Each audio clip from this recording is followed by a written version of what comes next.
తమిళ star hero సూర్య, కార్తీక్ సుబ్బరాజు కాంబినేషన్లో ఒక cinema రావాలని సినిమా అభిమానులందరూ ఎంతగానో వెయిట్ చేస్తున్నారు. వాళ్ల కోరిక రెట్రో నెరవేరింది. ప్రమోషనల్ కంటెంట్ పోస్టర్స్ అన్నీ మంచి హైప్ ఇచ్చాయి. ఇక పూజా హెగ్డే డాన్స్ పుణ్యమా అని బీభత్సమైన క్రేజ్ క్రియేట్ అయ్యింది. మరి సూర్య ఎట్టకేలకు హిట్ కొట్టగలిగాడా లేదా అనేది చూద్దాం. మాధ్యమంగా తెరకెక్కించిన చిత్రం రెట్రో. పారి, సూర్య తనకు పుట్టకపోయినా తనకు కాపలా ఉంటాడని పెంచుకుంటాడు తిలక్, జోజు జార్జ్.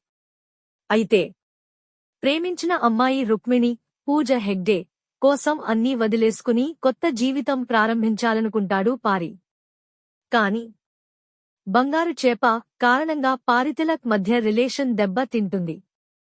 దాంతో పీటల మీద పెళ్లి ఆగిపోతుంది. అనంతరం పారి జీవితం ఎలాంటి టర్న్ తీసుకుంది? పారి రుక్మిణిల ప్రేమ కథ ఏ తీరానికి చేరుకుంది అనేది రెట్రో కథాంశం.